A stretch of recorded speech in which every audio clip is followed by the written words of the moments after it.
Hello, देखो बालकों, आप ये राजनीतिक सिद्धांत की जो पुस्तक है उसका पहला लेसन कंप्लीट हो गया। दूसरा लेसन है आपके सिद्धांतों में स्वतंत्रता। स्वतंत्रता जो है आपकी क्या है, ये चर्चा करने से पहले अपने इस बात पर चलते हैं कि मानव का जो इतिहास है, इस इतिहास में हमें ऐसे बहुत से उदाहरण मिलते हैं जो उदाहरण इस बात को प्रकट करते हैं कि व्यक्ति अपनी शक्ति को बढ़ा करके, शक्तिशाली बन करके दूसरे लोगों पर नियंत्रण करना चाहता है। अकेला व्यक्ति है, उसी के प्रकार हम व्यक्ति समूह की बात कर सकते हैं, किसी समाज के एक वर्ग की बात कर सकते हैं।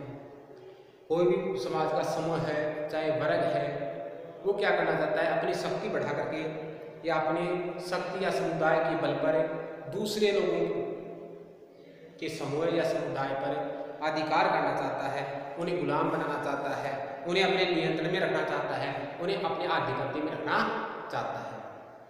तो इसके साथ ही हमें ये उदाहरण भी मिलेंगे कि जो लोग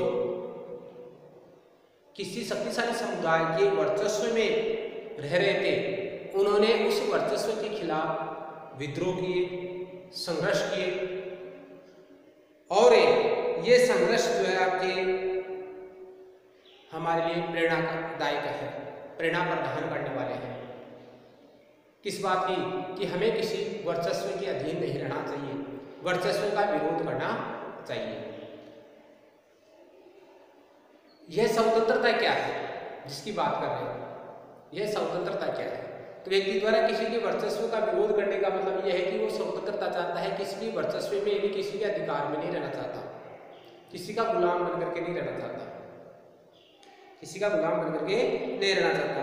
तो देखो ये स्वतंत्रता क्या है जिसके लिए लोग अपना सर्वस्व न्यौछावर कर देते हैं।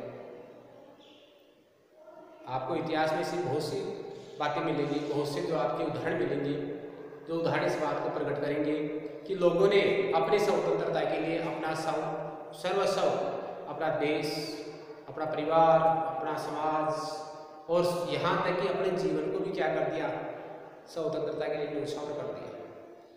तो स्वतंत्रता क्या है? देखो, अगर सार रूप में, संक्षिप्त रूप में बात करें तो स्वतंत्रता के लिए संघर्ष लोगों की आकांक्षाओं को दिखाता है। स्वतंत्रता के लिए जो संघर्ष कर रहे हैं लोग, या करते हैं या किया है, वो उनकी आकांक्षाओं को दिखाता है। कौन सी आकांक्षाओं को? कि वो अपने जीवन और अपनी नियति का नियंत्रण स्वयं करना चाहते हैं। अपने जीवन और अपने नियति नियम, अपने जीवन के बारे में, अपने रहन सहन के बारे में, अपने आचार व्यवहार के बारे में वो नियम जो बनाना चाहते हैं, अपने कार्य प्रणाली को तय करने के लिए वो नियम बनाना चाहते हैं, वो स्वतंत्र रूप से बनाना चाहते हैं, वो किसी के नियंत्रण में नहीं रहना चाहते। यानी अपने जीवन को और अपनी नियति को किसी के नियंत्रण में नहीं चलाना चाहते, उसके लिए वो स्वयं नियम बनाना चाहते हैं। तो ये देखो आपके कि लोगों की जो इच्छा है, उनकी गतिविधियां हैं, वो आज़ादी व्यक्त करने के अवसर बना रही है। यानी लोग अपनी गतिविधियों, अपनी इच्छाओं को आज़ाद रूप में, मुक्त रूप में, स्वतंत्र रूप में व्यक्त करना चाहते हैं। उनकी, या यूँ कह सकते हैं कि लोग अपनी इच्छाओं और आकांक्षाओं को पूरा करने के लिए स्वतंत्र वातावरण चाहते हैं, जिसमें उनके जीवन और नियति का निर्धारण उन्हें स्वयं को करने का अवसर मिले। देखो आपके स्वतंत्रता का जो महत्व है वो किसी समाज या समुदाय की संस्कृति की शिक्षा से भी है। अगर समाज रहेगा तो उसकी संस्कृति भी रहेगी, अगर वो समुदाय स्वतंत्र है तो उसकी संस्कृति भी है। इतिहास में ऐसे बहुत से आपको उदाहरण मिलेंगे जहाँ पर एक समाज के ऊपर दूसरे समाज का नियंत्रण करते ही गुलाम जो समाज हुआ या वर्चस्व के अधीन जो समाज हुआ, उसकी संस्कृति का विलोप हो गया और उसके ऊपर शासक समाज की संस्कृति स्थापित हो गई। हावी हो गई और वो उसी संस्कृति का हावी हो गई।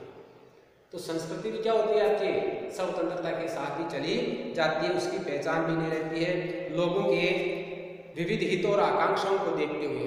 अब बात यह रही कि सबको स्वतंत्रता मिल जाए, पूर्ण स्वतंत्रता मिल जाए, तो लोगों की आकांक्षाएं इच्छाएं समान नहीं होती है सबकी, उनमें अंतर पाया जाता है। लोगों की आकांक्षाएं और इच्छाएं अलग अलग होती है और अलग अलग होती है तो उनमें टकराव संभव है। टकराव संभव है तो इस जीवन सामाजिक जीवन का संचालन नहीं हो सकता। इसलिए लोगों की आकांक्षाएं और इच्छाएं हैं उनको देखते हुए कुछ सामाजिक जीवन को निर्धारित करने वाले नियम बनाए जाते हैं, जिनसे समाज में रहते हुए उन नियमों का पालन करें और अपनी स्वतंत्रता का उपयोग करें। ये नियम व्यक्ति की स्वतंत्रता को कम भी कर सकते हैं, सीमित भी कर सकते हैं, बाधित भी कर सकते हैं। इन नियमों के लिए ये भी जरूरी है कि व्यक्ति की स्वतंत्रता की कुछ सीमाएं बन जाए, स्वतंत्रता सीमित हो जाए, जो भी बता रहा था। तो नियमों का पालन करके ही हम क्या कर सकते हैं, अपनी स्वतंत्रता का उपभोग कर सकते हैं। क्योंकि अगर नियमों का पालन नहीं करेंगे तो दूसरे को स्वतंत्रता नहीं मिलेगी। इस अध्याय में हमें इन्हीं जो आपके स्वतंत्रता के जो सिद्धांत हैं, इस सिद्धांत के लिए किन किन नियमों का, यानी स्वतंत्रता के बारे में हम ज़्यादातर चर्चा, ये जो सामाजिक नियम है, स्वतंत्रता को बनाए रखने के जो नियम है, स्वतंत्रता पर सीमाएं लगाने वाले नियम है, उन्हीं के बारे में चर्चा हम इस अध्याय में करेंगे। तो इस अध्याय में हमारी जो चर्चा होगी वो स्वतंत्रता के नियमों से संबंधित होगी। अब बात यहाँ पर आती है आपकी कि स्वतंत्रता का आदर्श की बात करें। किसकी? स्वतंत्रता का आदर्श। स्वतंत्रता का आदर्श की बात करें, अध्याय आपके यहाँ पर लिखता हूं मैं, स्वतंत्रता का आदर्श, यानी स्वतंत्रता आदर्श क्या है, यह स्वतंत्रता का आदर्श क्या है, स्वतंत्रता कितनी महत्वपूर्ण है। तो स्वतंत्रता के आदर्श की हम चर्चा करें तो आदर्श के बारे में बात करते हैं अपने, तो इसके लिए हम थोड़ा रुकते हैं, आदर्श को समझने के लिए हम थोड़ा रुकते हैं एक क्षण के लिए, और फिर हम यहाँ पर दो बातें लेते हैं, दो लोगों के विचार लेते हैं, दो लोगों की घटनाओं को देखते हैं, उन घटनाओं का अध्ययन करते हैं। और इनमें पहले आपके 20वीं शताब्दी के एक महानतम व्यक्ति थे आपके, महानतम व्यक्ति कौन थे आपके? नेल्सन मंडेला, दक्षिण अफ्रीका के। कहाँ के थे? दक्षिण अफ्रीका के थे। और इनकी अपनी आत्मकथा, नेल्सन मंडेला की आत्मकथा का शीर्ष क्या है? Long walk to freedom. Long walk to freedom अर्थात स्वतंत्रता की लंबी यात्रा। यानी दक्षिण अफ्रीका में स्वतंत्रता के लिए नेल्सन मंडेला ने जीवन भर जो संघर्ष किया, उस संघर्ष का वर्णन है स्वयं के संघर्ष, और साथ साथ में दक्षिण अफ्रीका के लोगों ने रंगभेदी सरकार के अत्याचारों को किस रूप में सहा, किस रूप में उनका विरोध किया। रंगभेदी सरकार के जो इनके ऊपर लागू किए गए या लादे गए जो आपके प्रतिबंध थे, उन प्रतिबंधों का विरोध, इन सब के बारे में विस्तार से जो है आपके नेल्सन मंडेला ने इस पुस्तक में लिखा है। ये उसकी आत्मकथा है, लॉन्ग वॉक टू फ्रीडम, है ना। अब देखो आपने यहाँ पर इसी पुस्तक की बात करता है, इस पुस्तक में आपके सामग्री क्या है, इस पुस्तक में किन बातों का नेल्सन मंडेला ने वर्णन किया है। तो मैं बता रहा था आपको कि नेल्सन मंडेला ने अपनी आत्मकथा में रंगभेदी शासन के खिलाफ व्यक्तिगत संघर्ष, यानी स्वयं ने क्या क्या संघर्ष किए। गोरे लोगों की जो सरकार थी दक्षिण अफ्रीका में, उस सरकार द्वारा काले लोगों के साथ जो दुर्व्यवहार किया जा रहा था, अत्याचार किए जा रहे थे उनके ऊपर, उनके लिए नेल्सन मंडेला ने व्यक्तिगत रूप से किस प्रकार संघर्ष किया, क्या संघर्ष किया, उसका वर्णन है। दूसरी चीज इसमें यह है कि गोरे लोगों की जो सरकार दक्षिण अफ्रीका में अलगाववादी नीतियों के खिलाफ, कौन सी नीतियां थी उसकी? अलगाववादी, अलग रहने की। गोरे लोग अपने आप को काले लोगों से अलग मान लेते हैं। गोरे लोग यूरोपीय लोग जो यूरोप महाद्वीप के जाकर के दक्षिण अफ्रीका में शासन करने लगे, और काले लोग जो मूल रूप से अफ्रीकी निवासी थे, तो उनके साथ यूरोपीय जो शासक थे जो वहाँ पर सत्ता स्थापित कर ली, वो लोग क्या करते थे, अलगाववादी नीतियाँ रखते थे, अपने आप को अलग मानते थे कि हम श्रेष्ठ हैं, हम गोरे हैं, श्रेष्ठ हैं, और काले लोगों को तुच्छ मानते थे। तो इन अलगाववादी नीतियाँ, गोरे अपने आप को श्रेष्ठ मानते थे, अलग मानते थे, इनका यहाँ के लोगों ने किस प्रकार प्रतिरोध किया? कहाँ के लोगों ने? दक्षिण अफ्रीका के लोगों ने। तीसरी बात इसमें उन्होंने क्या इसके बारे में लिखा है, काले लोगों द्वारा झेले गए, कि दक्षिण अफ्रीका के जो मूल निवासी थे जो काले रंग के हैं, उन लोगों द्वारा झेले गए अपमान। उन्होंने कितना अपमान सहन किया, गोरी सरकार ने उनका कितना अपमान किया, उस अपमान को, कठिनाइयाँ, उनको इस स्वतंत्रता के संघर्ष में क्या क्या कठिनाइयाँ आई, अपने ही देश में गोरे लोगों की सरकार के अधीन रहते हुए उन्होंने कौन कौन सी कठिनाइयों को झेला, कौन कौन सी कठिनाइयाँ उनके सामने थी उनका, और गोरी सरकार की जो पुलिस थी उसने काले लोगों पर किस प्रकार अत्याचार किए, इन सब का विस्तार से वर्णन जो है आपके नेल्सन मंडेला ने अपनी आत्मकथा में लिखा है, वर्णन किया है। देखो आपके सामूहिक रूप से इन सभी प्रतिबंधों को, एक बात और आती है यहाँ पर है कि यहाँ पर एक शहर की बात की है काले लोगों द्वारा। ये जो आपकी अलगाववादी नीति है इसको प्रकट करने के लिए नेल्सन मंडेला ने दक्षिण अफ्रीका के एक शहर की बात की है जो उन्हीं शहरों के समान था जो अन्य शहर है। कहने का मतलब जो उस शहर में व्यवस्था है वैसी ही व्यवस्था दूसरे शहरों में थी। शहर में क्या था, आपके घेराबंदी थी, दो भागों में बटा हुआ था, एक क्षेत्र काले लोगों का, दूसरा गोरे लोगों का।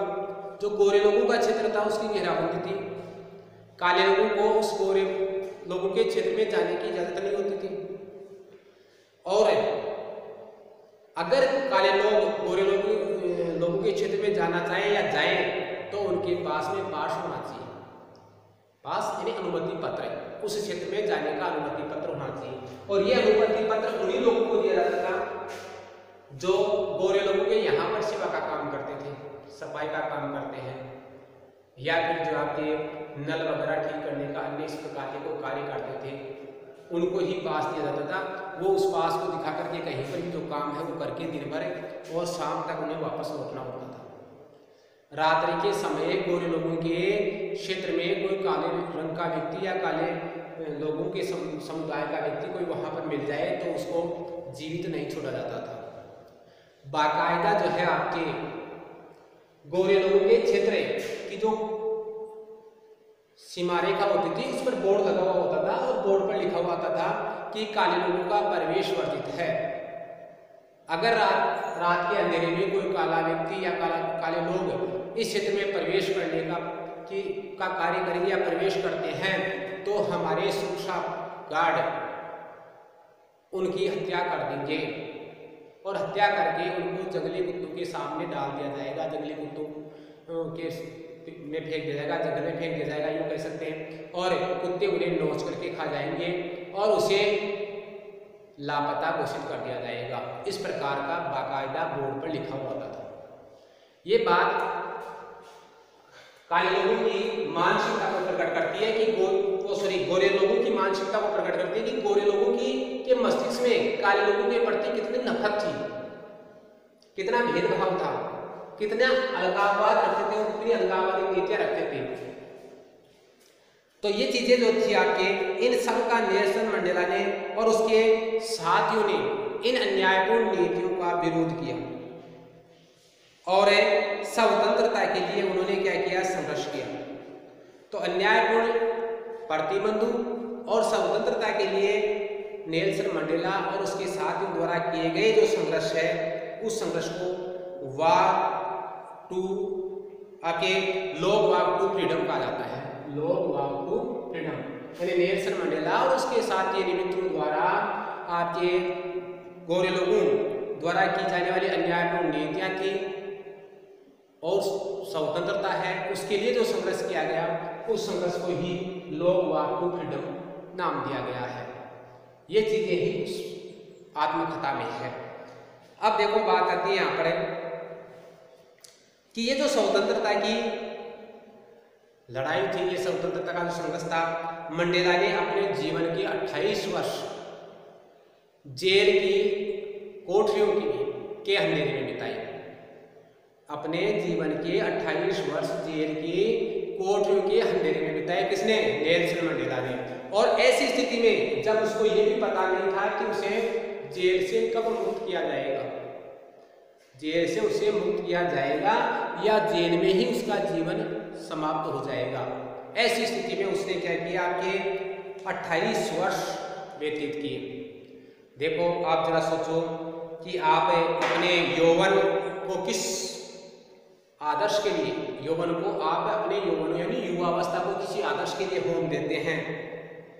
अपने पड़ोस जो साथी है, दोस्त है, अपने उन दोस्तों के साथ बातचीत करना, है ना, आपके अपना जो कोई प्रिय खेल है उस खेल को खेलना, इसके अलावा अपने पसंद के कपड़े पहनना, अपने पसंद का संगीत सुनना, अपने पसंद के जो आपके अपने जीवन के जो अंग है उन्हें अंग कौन है, उत्सव, उन उत्सवों को मनाना और इस प्रकार अपने युवावस्था में आनंद का अनुभव करने के स्थान पर आप जेल की काल कोठरियों और अंधेरे को चुनते हैं तो कैसा लगता है?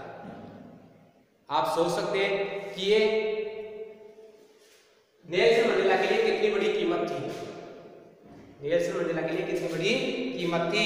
तो नेल्सन मंडेला ने भी अपने युवावस्था के समय जो अपना प्रिय खेल बॉक्सिंग था उसको छोड़ना, अपने दोस्तों के साथ बातचीत का आनंद लेना और अपने पसंद के कपड़े पहनना, पसंद का संगीत सुन करके आनंद लेना, इन सब को छोड़ दिया। अपने जीवन के जो आपके रंग बिरंगे त्योहार होते हैं उन त्योहारों को भी जो है उसने छोड़ दिया। और ये सब उसने किसके लिए छोड़ दिया? आज़ादी के अभियान के लिए छोड़ दिया, स्वतंत्रता के अभियान के लिए छोड़ दिया और अपने आप को एकांकी जीवन में ढाल लिया। जेल की काल कोठरियों में उसका जीवन के सदा एकांकी ने अकेले को रहना पड़ता था। तो एकांकी जीवन को जो है उसने चुन लिया और उसको ये भी पता नहीं था कि उसको कब जेल से छूटा जाएगा।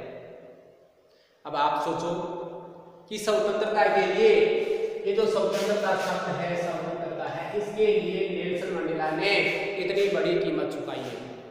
अपने 28 वर्ष युवावस्था के वो उसने जेल जो आपके जेल की अंधेरी कोठरी में व्यतीत किए हैं। तो ये उसके लिए बहुत ही भारी कीमत थी। किसके लिए? नेल्सन मंडेला के लिए बहुत ही भारी कीमत थी। किसकी? स्वतंत्रता की।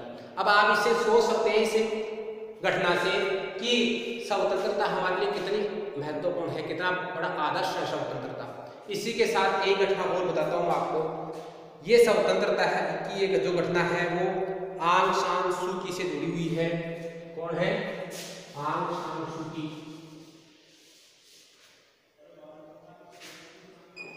आंग सान सू की, सान सू की, आंग सान सू की, ये आपके म्यांमार की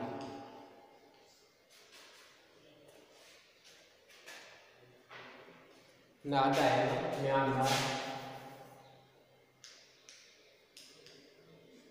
बिंदु के रूप में तो म्यांमार की है। और इसकी जो कथा है आपकी आत्मकथा, ये है आपके freedom for fear, freedom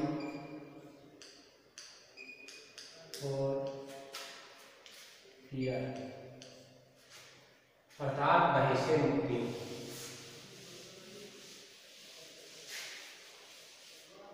freedom है ना, फ्रीडम फॉर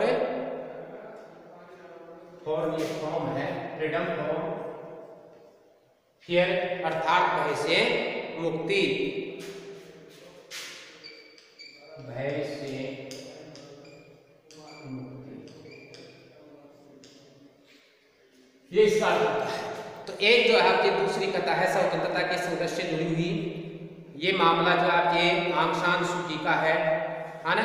आंग सान सू की जो है आपके गांधी जी की अहिंसा की जो प्रेरणा है उससे प्रभावित थी, और आंग सान सू की स्वतंत्रता का जो संघर्ष है वो गांधी जी की अहिंसा ही प्रेरणादायक रही है। यानी गांधी जी की अहिंसा के सिद्धांत से प्रेरणा लेकर के ही आंग सान सू की ने स्वतंत्रता के लिए संघर्ष किया। किसके लिए संघर्ष किया? स्वतंत्रता के लिए संघर्ष किया। आज आपके आंग सान सू की को म्यांमार में उनके ही घर में नजरबंद करके रखा गया है। जेल में नहीं है, वो उनके घर में नजरबंद कर दिया। इसका मतलब घर को ही जेल बना दिया। उनको घर से बाहर निकलने, किसी से बात करने, किसी से मिलने की अनुमति नहीं है। न कोई दूसरा उनके यहाँ पर आकर के मिल सकता, रिश्तेदार वगैरह किसी को जो है उनके यहाँ पर आकर के मिलने की अनुमति नहीं है। सू की अपने बच्चों से भी अलग है, यानी बच्चों के साथ भी उसको नहीं रहने दिया जा रहा वहाँ की तानाशाही सरकार द्वारा।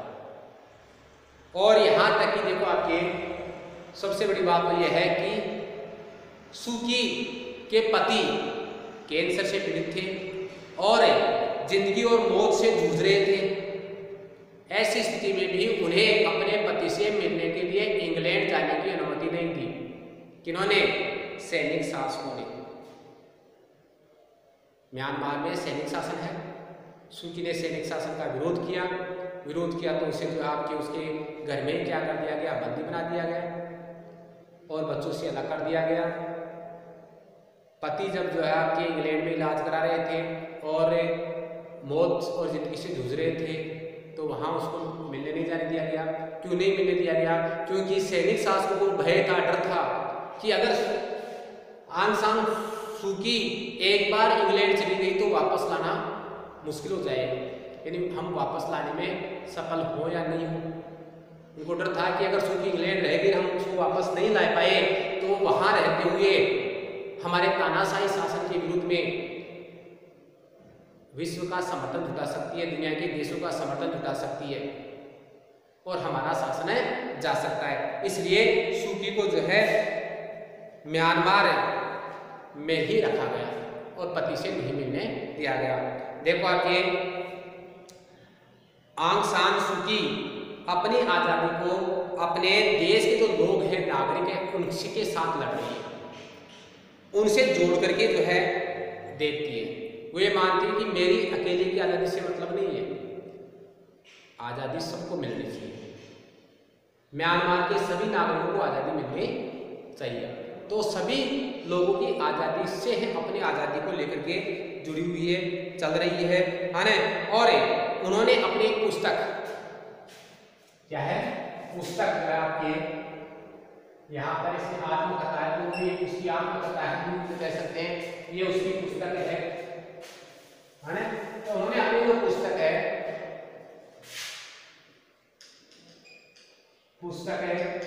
लिखिए किस नाम से? Freedom from fear. Freedom from fear नाम से जो है पुस्तक लिखी है, अर्थात भय से मुक्ति। भय से मुक्ति, डर से डरना नहीं, डर से डरना नहीं। भय से मुक्ति का मतलब क्या? किसी प्रकार का डर हो तो उसी से हम डरे नहीं, भयभीत नहीं हो, ये बात वो कहना चाहती है। और उसने कहा है कि अगर व्यक्ति को गरिमापूर्ण मानवीय जीवन जीना है तो भय से मुक्ति पाना या भय से मुक्त रहना जरूरी है ना। ये बहुत ही गहरे विचार है जो हम हमारे को अंदर से सोचने और समझने के लिए विवश करते हैं कि इन विचारों में भावार्थ क्या छिपा हुआ है। भय से मुक्ति का मतलब हो गया कि अगर आप स्वतंत्रतापूर्वक गरिमापूर्वक जीवन जीना चाहते हैं तो दुनिया के बारे में क्या सोचती है उसके बारे में आपको चिंता करना, उसके बारे में विचार करने का ही आवश्यकता नहीं है। आप कोई भी कार्य करते हैं, काम करते हैं तो उसको आप लोगों से कोई प्रश्न पूछता हूँ या आप प्रश्न पूछना चाहते हैं, लेकिन प्रश्न बार बार दिमाग में आपके आता है, आप सोचते हैं कि मैं सर से क्वेश्चन पूछूँ, या सर से प्रश्न करूं, लेकिन आप ये भी सोचते हैं कि मेरे प्रश्न करते हैं दूसरे बच्चे हंसेंगे या दूसरे बच्चे क्या सोचेंगे, और ये सोच करके आप डर जाते हैं और ये सोचते हैं कि बच्चे कुछ सुनेंगे, अपने साथी को सुनेंगे तो अपना अपमान होगा, तो उसको अपमान मान करके आप क्या करते हैं, प्रश्न करना ही छोड़ देते हैं। आपके दिमाग में कोई बात आती है, बार बार आती है, आपको याद नहीं हो रहा है। क्यों नहीं हो रहा है? क्योंकि वो प्रश्न आपके दिमाग में बार बार घूम रहा है। आप चाहते हैं इसका समाधान होना चाहिए, लेकिन आप डरते हैं कि मैं जैसे ही प्रश्न सर के सामने रखूंगा, बाकी के मेरे साथी है वो क्या करेंगे, इस प्रश्न पर हंसेंगे कि ये प्रश्न आया नहीं। हालांकि चाहे सारे साथियों को नहीं आ रहा हो आपको, लेकिन आपके अंदर डर घर कर गया, भय भरा हुआ है, और वो भय आपको आगे बढ़ने नहीं दे रहा है। तो यहाँ पर आपके लिए भी यही सीख है कि सूफी का कहना है कि साथी क्या सोच रहे हैं, आसपास के लोग क्या सोचते हैं, उनसे हमें नहीं डरना चाहिए, उनसे भयभीत नहीं होना चाहिए। हमारी जो समस्या है उसको सामने रखना चाहिए।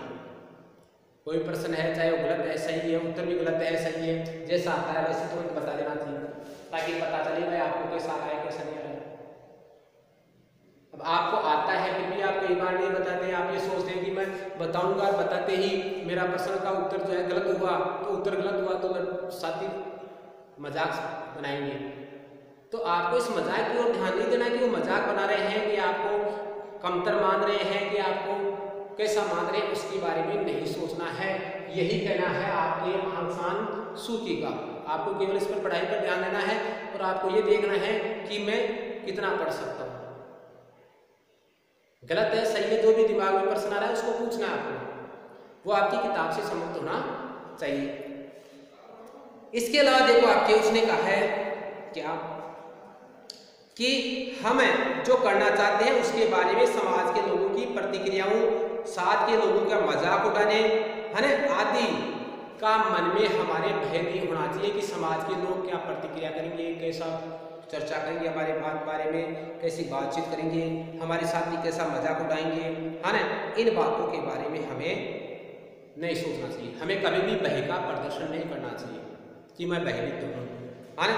आंग सान सू की के अनुसार गरिमापूर्ण जीवन जीने के लिए भय से मुक्ति जरूरी है, भय पर विजय प्राप्त करना जरूरी है।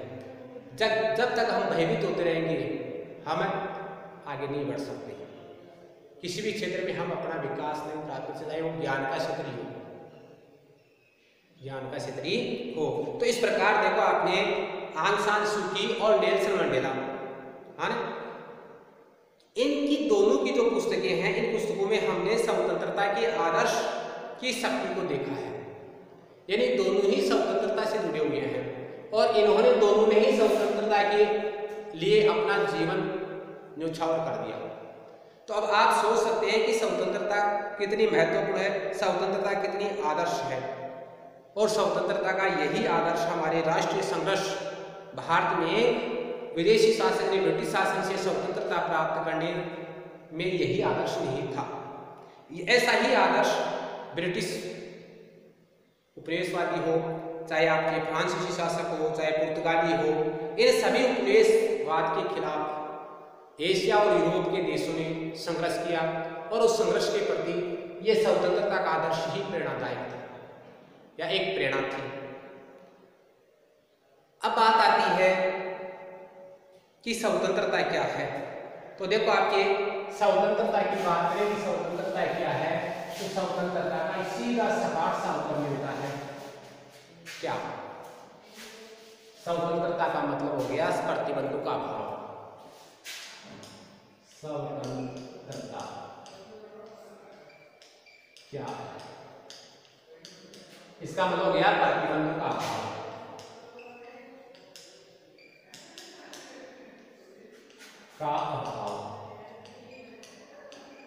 यदि हमारे ऊपर किसी प्रकार के प्रतिबंध नहीं है तो हम स्वतंत्र हैं, प्रतिबंध नहीं होने चाहिए। तो ये सीधा सा सरल सा है कि हमारे ऊपर बाहरी प्रतिबंध नहीं होना चाहिए, दूसरे लोगों द्वारा प्रतिबंध नहीं लगाया जाना चाहिए, चाहे समाज हो, चाहे आपके राज्य हो, चाहे परिवार हो, वो अगर हमारे ऊपर प्रतिबंध नहीं लगाता है तो हमें स्वतंत्र है। तो प्रतिबंधों का अभाव ही स्वतंत्रता है। इस परिभाषा के हिसाब से यदि किसी व्यक्ति पर बाहरी नियंत्रण नहीं हो तो उसे हम क्या कहते हैं, स्वतंत्र व्यक्ति मानते हैं। लेकिन अब आप जानते हो क्या कि बाहरी प्रतिबंधों का अभाव स्वतंत्रता है तो हम समाज में रहते हैं, और समाज में रहते हुए हमें क्या करना पड़ेगा, सामाजिक नियमों का पालन करना पड़ता है। अगर सब किसी पर प्रतिबंध नहीं हो तो मर्जी पर मन मर्जी करेगा, जिसको स्वतंत्रता कहते हैं। और स्वतंत्रता की स्थिति में जो है कि हमारा जो सुरक्षा है, हमारा सामाजिक जीवन है, वो क्या हो जाएगा, दुर्बल हो जाएगा। इसलिए पूर्ण स्वतंत्र, पूर्ण प्रतिबंधों का अभाव नहीं, यानी कि किसी भी प्रकार के प्रतिबंध नहीं हो, ऐसी स्थिति समाज में रहते हुए हम नहीं अपना सकते, ऐसी स्थिति हम कल्पना भी नहीं कर सकते। तो इसके ऊपर हमारे कुछ बाहरी नियंत्रण होने जरूरी है। क्यों? क्योंकि सभी लोग स्वतंत्रता का उपयोग कर सके। तो देखो, स्वतंत्रता का अर्थ है व्यक्ति की आत्म अभिव्यक्ति की योग्यता का विस्तार करना है। इस अर्थ में कि स्वतंत्रता के ऊपर कुछ प्रतिबंध होने चाहिए। इस अर्थ में अगर हम स्वतंत्रता का अर्थ निकालें तो इसका मतलब है कि व्यक्ति की आत्म अभिव्यक्ति की योग्यता का विकास करना या विस्तार करना है, कि व्यक्ति की आत्मा में जो भी योग्यताएं हैं, जो भी क्षमताएं हैं, उनका वो समाज में रहकर के विस्तार कर सके। साथ ही उसके अंदर जो भी संभावनाएं हैं, उन संभावनाओं को विकसित कर सके, यानी उसकी जो भी योग्यताएं हैं, उन योग्यताओं को क्या कर सके, प्रकट कर सके। ऐसा वातावरण उसे मिलता है तो उसे हम क्या कहते हैं, स्वतंत्रता कहते हैं। इस अर्थ में स्वतंत्रता वह स्थिति है जिसमें लोग अपनी रचनात्मक और क्षमताओं का विकास करें। स्वतंत्रता ऐसी स्थिति है जिसमें लोग अपनी रचनात्मकता और क्षमताओं का विकास करें। क्या है स्वतंत्रता? स्वतंत्रता समाज में एक ऐसी स्थिति है जिसमें लोग अपनी रचनात्मकता और क्षमताओं का विकास करें। इसे ही हम क्या कहते हैं, स्वतंत्रता कहते हैं।